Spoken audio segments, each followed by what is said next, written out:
and welcome to the fourth episode of The Data Mind. We are a podcast and video cast that is dedicated to bringing you actionable insights from people who actually know. I'm Kaylee Garbazeski, and I'm an analyst turned advisor who's basically just really geeked out about all things analytical, and I'm really excited to have a whole group of people to introduce you to through this podcast. One of which we'll be speaking to today is Anders Moller. We'll be talking to you about financial planning and analytical thinking around that. This is The Data Mind. So welcome, Anders. Thank you, Kaylee. It's a pleasure to be on your show. I'm super excited to welcome Anders because Anders and I first met a number of years ago when we worked together in Switzerland, even though he's originally from Denmark. Anders is a super smart guy. He's come to us with a pre-bachelor's in applied computer science, which is not a thing here in the States, but is something in Denmark. From there, he went on to get a bachelor's in computer science and economics, and then a master's in innovation and business development. So basically a super educated guy who's been focusing on all things tech and economics, which is exactly the intersection that we're going to talk about today. One of his really cool origin stories actually is that he did an internship during your master's, was it? Yeah, exactly. I had an elective. Yeah, so doing an elective led you to taking an internship at Novartis in Switzerland, right? Yeah, exactly. In Basel, at the headquarters in Basel, I had the opportunity to do a CSR project, actually, so corporate social responsibility with the Very cool. finance team. So that was really cool. It was really a pivotal moment for me. And changed the trajectory and ultimately led us to eventually both work together in Switzerland a couple of years later. So from that point, Anders worked with myself in international travel and education in the analytics space and the analytics function on the operations side. He then moved across to North America. So we did a bit of a flip-flop there, and he spent some time in our neighbors to the north up in Canada. And worked more on the financial function within that organization, and now is back in Switzerland and is working in a completely different industry in the food services and one of Switzerland's main exports, or my favorite exports, of chocolate. So we are really excited to talk to Anders today because obviously he's coming with an incredible background and just a beautiful mind. But one of the things that I got to learn from Anders when I was working with him closely is that he is very critical in his thinking about his own financial planning. And given where we are today in our new world, we thought that this was a really apt topic to bring to the forefront and just have an open discussion about how he's thinking about it, how often how we actually behave in our actual worlds is quite different from what theoretical economics tells us. So we thought we'd start out by just talking a little bit about this paradigm or concept that's been floating around for a little while called FIRE, the FIRE construct, and start out with laying out what that is in this new context of people being really excited about savings. So do you want to start us there? Yeah, sure. I mean, I actually don't like the FIRE term, but let me just really quickly say what it is. So FIRE is financial independence, retire early. I just think it kind of is misleading because FIRE in itself, brings a different connotation, but that's what it is. It's about doing the planning that is necessary to retire when you need to become financially independent is really the key. And whether or not you retire early is just up to you, because there's a plethora of other benefits with being somewhat financially independent, whether that's for 6 months, 12 months, years, or the rest of your life. And it's not so much, at least for me, I don't want to focus on the retire early part, because that just becomes an option once you have gained a certain amount of financial independence. From my perspective, it's more about the financial independence because it provides opportunities, and it also removes a lot of negatives that you have to worry about being terminated. You have to worry about these, can I make ends meet? And once you're at a different space, mind space really, because you could get terminated regardless of how you feel about it, right? But once you're in that mind space of safety, these things play less on you. They prey less on you, and they allow you to actually also at least for me, perform better.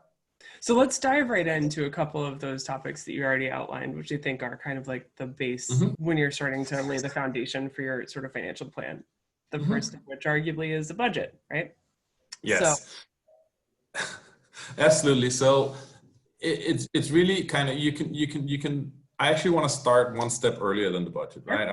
If we say what is really the key tenets of FIRE, regardless of we just say FI or the whole thing, really to optimize your income and to reduce your expenditures, right? So and of course a budget will play into that, right? So your current earnings play a matter of being at the top of your revenue, and then your expenditures, and then you have whatever you have left over that would normally be profit in a company is basically your savings potential. And it's all about optimizing the savings potential. If you just want to remember one word, it's the savings potential, and as the sum of the two others, right? And there's multiple ways to go about it. Then of course, when you budget out, you need to plan for what do I need to do? Where can I get that savings potential maximized?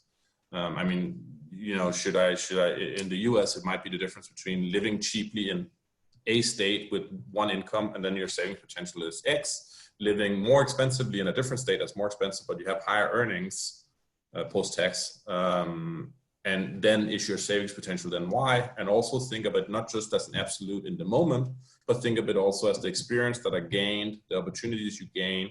What will that X or Y develop as over time as your career progresses?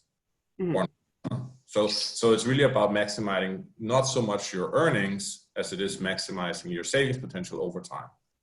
So your decisions of what to study in college, for example, or university, for example, had a good long-term savings potential associated. Yeah, so I mean, I didn't really start thinking that way that early, but I will admit, I did look, when I picked college degrees, when I picked, I went partly with my heart, what do I think is interesting, but I definitely also did look at earnings potential averages by education. So we have, in Denmark, we have specific rankings of all like 800, whatever you can do, and where you likely to come up on top. Ironically, or I think interestingly, more is something like dentist is always like top of the pack, right? Because you consistently earn above average wages with a very kind of stable life. So it's never, when you look at, you know, people that are ultra rich, it's never a dentist. But when you look at stable above average returns on your investment, dentist is the best choice to go with, and there's a couple of others like that. So basically, you when you're looking at any of either of your big balance sheet items, whether it's your income in, your receivables in, and your expenses out, you're trying to look at that not only for the immediate, but also you're trying to horizon it over some period of time. Yeah, absolutely. I mean, you can take the example of me being in Switzerland, right? I mean, where do I want to live to earn? Where do I want to, then just live later, right? And as you're seeing right now, we have a lot of challenges, but also a lot of flexibility in trying to figure that out, more remote work, etc.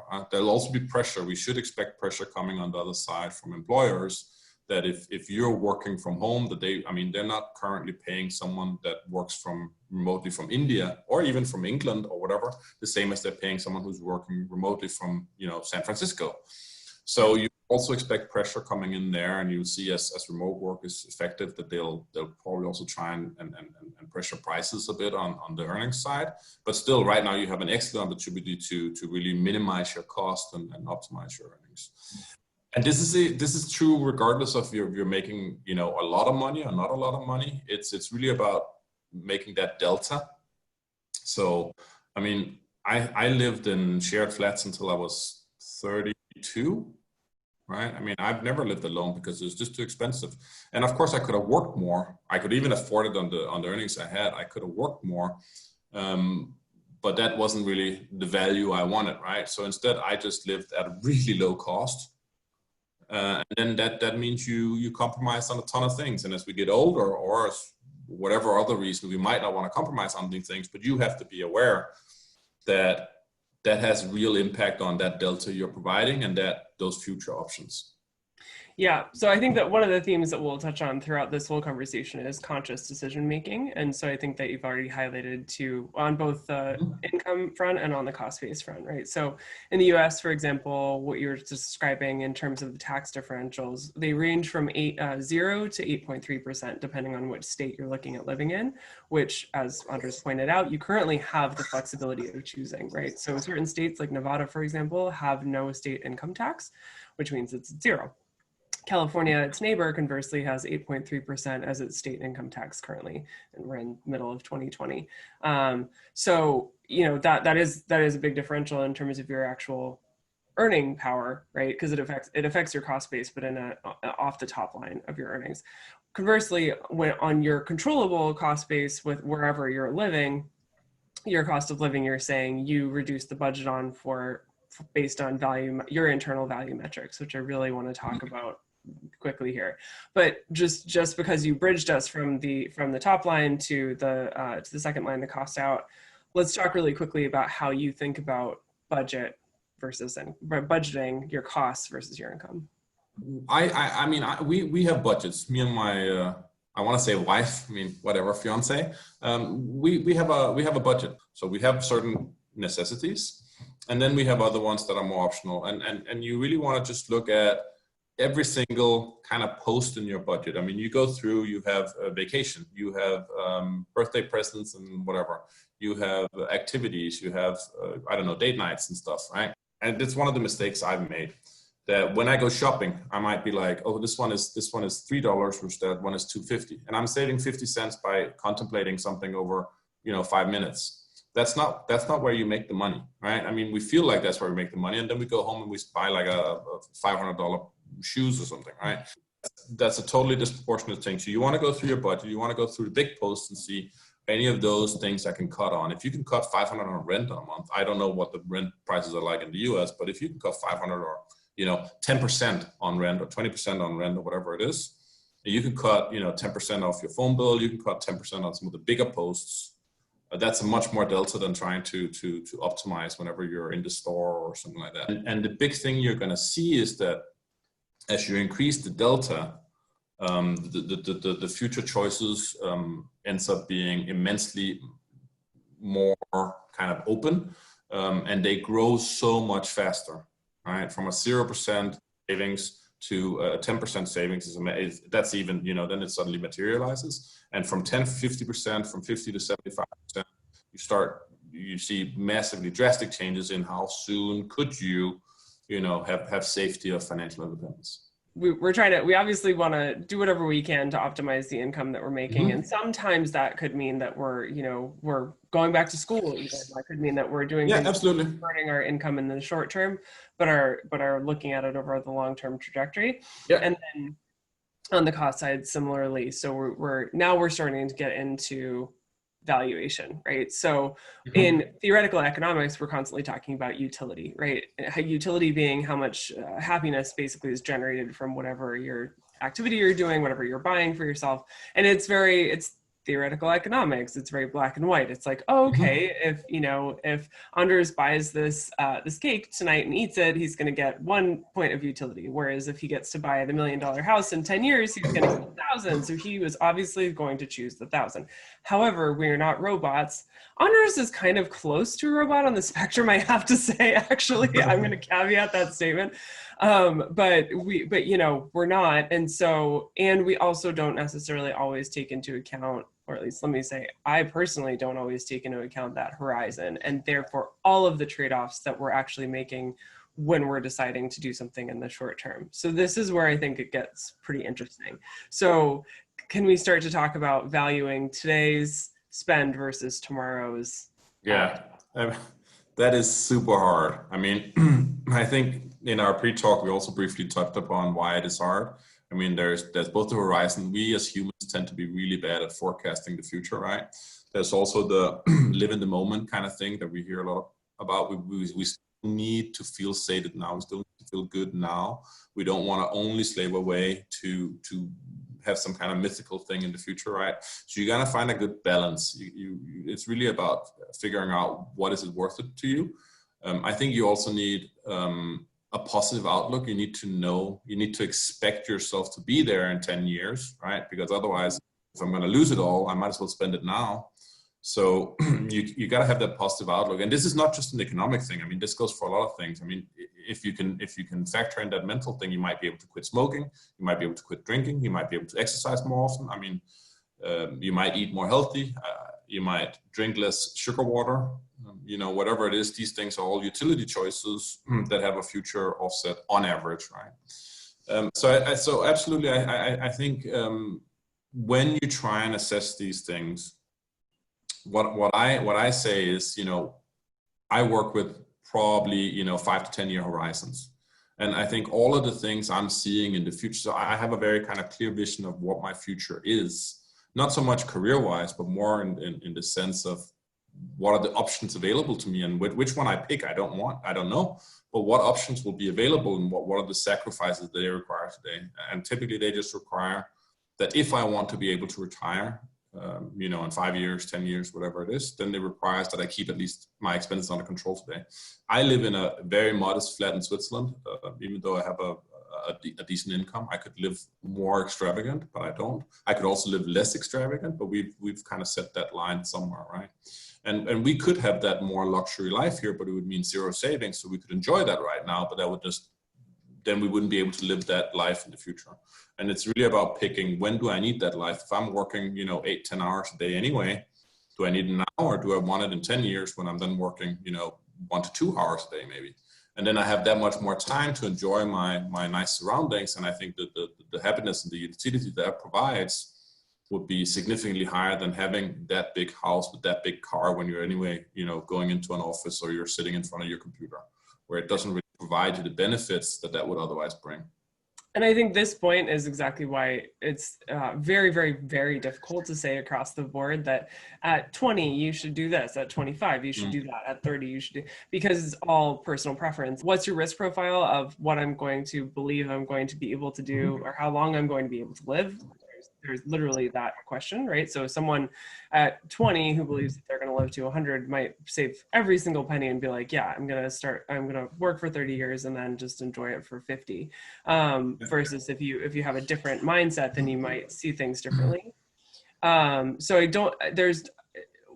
in talking about this, I think both agree, and correct me if I'm wrong, Anders, that there's not sort of one stock standard approach, but we did want to highlight sort of the thinking, the mindset of really evaluating your trade-off today and broadening past our sort of natural behavioral tendency is to think somewhere in the 1 to 2 year time frame horizon. That's usually what a human being will be able to conceive of in their natural thinking, right? Is like, I can see where I'm going to be in a year. I think I'll probably still have this job. I think I'm going to, et cetera. But very, very few of us in our day-to-day lives will actually be thinking about that 10-year track, right? When you do start to think about that time frame, you then are confronted with the challenge of this belief system that's shared by some, that savings equals depravity, right?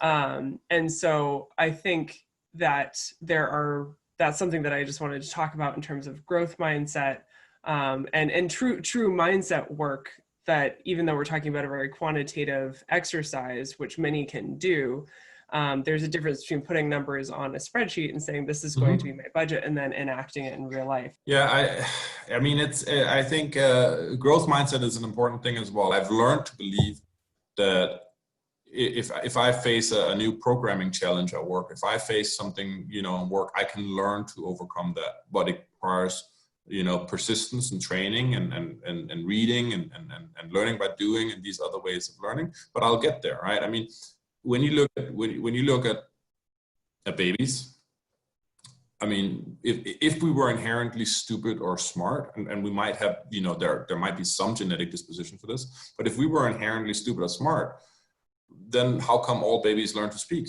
right? I mean, and it takes approximately the same time. I mean, they all learn within a year or year and a half, whatever, right? My son doesn't even speak yet. He's 20 months now. I have no fear of him, you know, being inferior in that department. It's not the point. The point is they all learn because they continuously try. And I think that's the important part. It's not so much about getting that point now and being able to do it now. It's not about the now. It's about what could I do if I applied myself tomorrow, right? I think that's more the analyst, and I think it's very common among programmers, among analysts, etc., because they need to, they need to learn so many tools, both visualization tools, programming languages, whatever it is, statistics, whatever they might need to learn. So I think it's very common in that world, but maybe it's also compartmentalized. Maybe they only apply it in certain sections of their lives. Maybe it's not a uniform thing. But I think that's a really important thing. The earlier you are in your career to kind of generate that trust, and that's hard to get to, but generate that trust in yourself that with persistence, with grit, that you can learn the things that are necessary for success. Yeah, I think that's super crucial, and I think, like you said, in our field of data and analytics, and which bridges really quickly into systems, actually, we're challenged with that sort of from day one. And I do it for those younger folks who are out there listening at the beginning of their careers. I do want to just set the expectation that won't change. For us, I think that's been really exciting and really fun.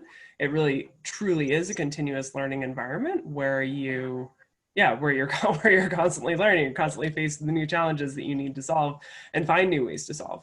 But it's not a field where you're going to, kind of learn all of R and all of Python and you'll just be done. You'll just be good to go for 30 years.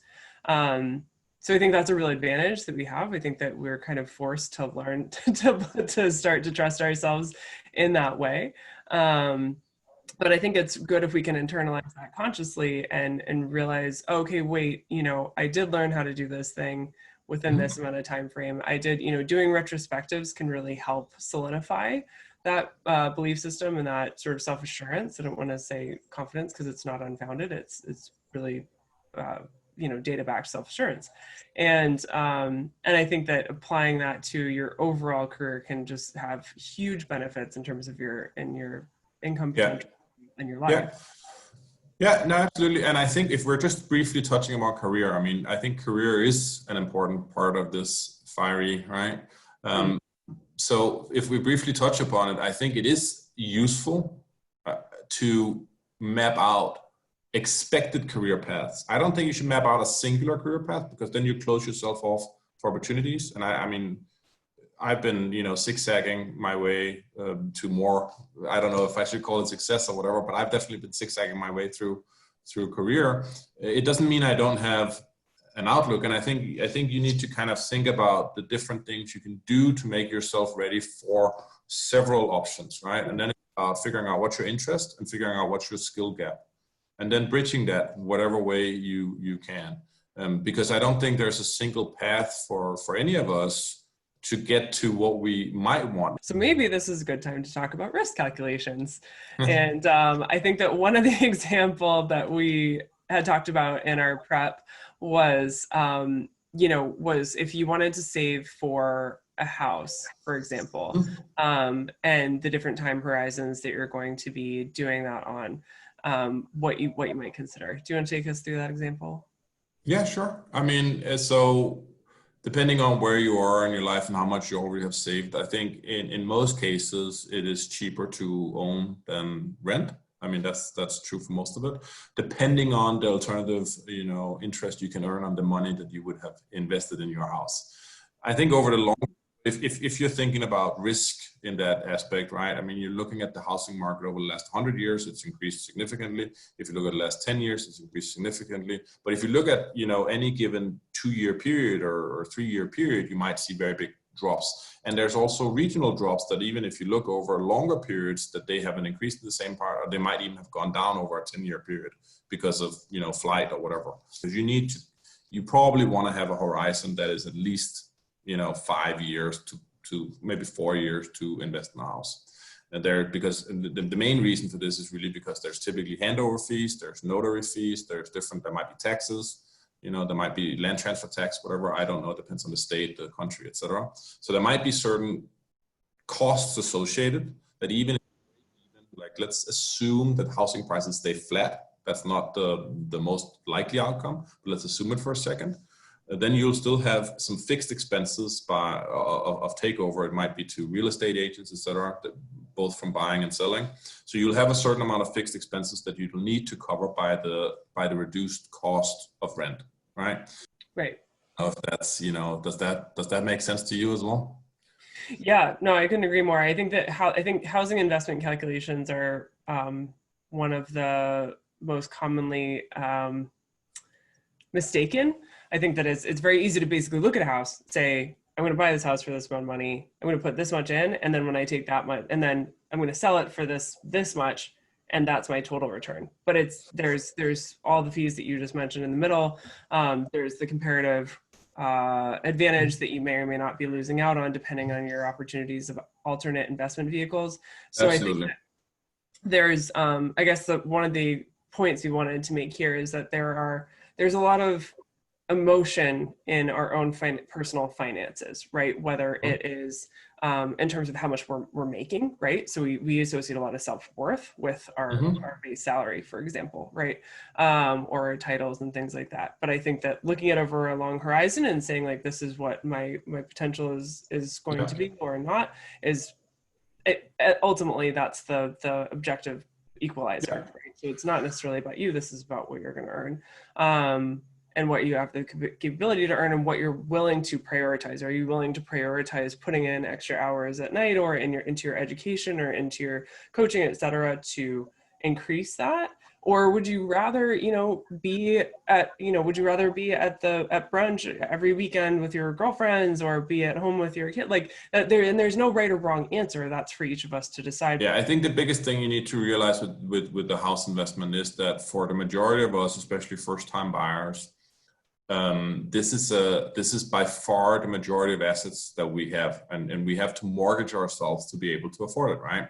I mean, that's the truth for most of the first-time buyers. And the problem with that is that from a risk perspective, you typically want to look at time horizon. Sure, we've done that, right? We're looking at, okay, we're going to stay there for 5 years. You also want to explore the meta risk, which is more like, is it an earthquake area? Is it a typhoon area? Could there be things? Is there, whatever the situation is, depending on where you are in the world, there could be risk assessments other than I like the area. But a more important thing is when you're doing risk assessment is typically that you do diversification, and that's because you're typically worried about controlling for your personal picks, because those are guesses. I mean, they might be good guesses, but they're still guesses. So what you do typically diversify. And when we're buying a house, we don't have the option to diversify. It's not like we're buying a 10th of 10 houses in 10 different states. That creates other problems. But the point is, when you do this first time buying, you can't diversify, which means that if something happens, especially in the short term, but even in the long term where value drops, you have no way of recovery, right? You can't get out of it again. And you've now sunk a significant amount of debt into what is a depreciated asset. And that's a challenge. And that's why you got to be so careful, especially on the early, that even though it is about both the emotion of it, it's my house, I really want to own something, or the investment of it, we need to invest instead of rent because it's more, it's a better long-term thing for our financials. You really got to be careful with that risk because it could set you back almost permanently. I'm fairly risk willing, but I'm not willing to take risk that is gamble, that is pure, that is upside is doubling my assets and downside is wiping it out. I'm not willing to take those risks, but I'm willing to take risks that might be upside is 20% up and downside is 10% down. Yeah, thinking this way about yourself will help you understand how your senior level folks in your organization are thinking about their bottom lines, right? Because ultimately it's the same. In business, we consistently keep taking these things, right? So if I had business take a 1 in 100 that'll double or nothing, and I continue to take that, the probability of that then turning out negative and I lose everything is just that's almost guaranteed over a significant amount of time. Right. So what you really want to do in business is often that you wanna never take the 1 in 100s if they can wipe you, right? You're willing to take them if they don't, but you're not willing to take them if they will. And there's really a ton of risk management going on here, where you're never willing to take a risk that'll wipe you out, because if you keep taking those risks, eventually they will. Yeah. And so I think the second thing, and probably the biggest reason that I was actually really excited to do this episode and have this conversation is because, you know, there's so much discussion around self-development, ongoing, ongoing evaluation of your own way of thinking, your own way of working, your own behavioral, pattern, et cetera. But I think that one area, at least in the US, that's overlooked is understanding your own financial self. And I think that understanding your own financial self is something that needs to be reevaluated, relatively regularly, like definitely at life events, right? Like if you were to, you just had a baby 18 months ago, if you were to get married, obviously you need to evaluate that with your life and financial partner, depending on how you've set up that relationship. If if you've decided to go to business school, things like this, there are life events that are definitely going to potentially change your financial preference pattern. If you can understand what your risk profile is, like what you're really willing to take at that point in time, to stop and think about whether you are diversified right now, how you might be able to further that diversification and protection, again, based on what your risk appetite is. And then third, what your preference and what your true utility, like try to do a utility analysis on some of the things that you've been spending today, right? Like, so if you want your budget, you want to increase your net retainer, then what are you spending today? Do you think that you're getting the utility out of it today that you would out of using it in 5 or 10 years, right? Yeah, no, absolutely. And I think, you're touching upon some key things again that I want to, so it's not a choice between doing or not doing, it's also the way you do it. And I think that's very important. Also, I used to go out a lot. I used to go clubbing all the time, but I would always drink prior to going out. If I was drinking, I would rarely drink at the club because it's so expensive. Especially in Denmark. Or, I would have a flask or something. I don't know. Whatever we would do to control expenses while not using the utility, whatever that is, right? I think that's an important, we're definitely not trying to say like, you should do nothing when you're young so you can only live when you're older. That's, at least that's not my belief system. No, absolutely. And I think even if you did want to change that for the world today, I think as long as you went through the process up front of thinking, about if that was worth it to you, even if it turns out not to be for whatever reason, I think you've done the right thing, because I think we have to be careful also always measuring it by outcome, right? Whether or not it was the right choice, and a lot more about the process that goes into it. Look, Anders, I think I've loved the takeaways we've had here so far. I would love to know if you have any sort of final thoughts for anyone listening regarding financial thinking. I think again, the most important thing is optimize your revenue over time, which means might take, make sure you get the career experience that's important for you. To move in one of the directions that is appropriate for what you think your interest is, and that will still lead to high income. Control your costs, and as long as you do those two things, and I think part of the optimized revenue is then also, maybe invest your savings, spread the risk and all these things, but that's just part of optimize your revenue. And the other thing, reduce your cost, is really about don't have credit card bills, don't have other high interest loans, don't have these things. Unless there's a real reason for it. Maybe a mortgage, fine, because that's a value offset. But then otherwise, just optimize those two things alone, and it'll get you really far towards this. And there's a ton of benefits really in getting to a point where you feel somewhat safe. I would advise that the first thing you do is make sure you have at least 6 to 12 months unemployment. And then you can work from there. Once you get accustomed to kind of how fast can you save up to 6 to 12 months unemployment, and then you kind of push the envelope on where you can get to. I think that's great advice. I think that's absolutely fantastic starter advice. I'm really glad that we had this conversation. I think, look, guys, I think that we went in a number of different directions here in our conversation. It's just how we roll.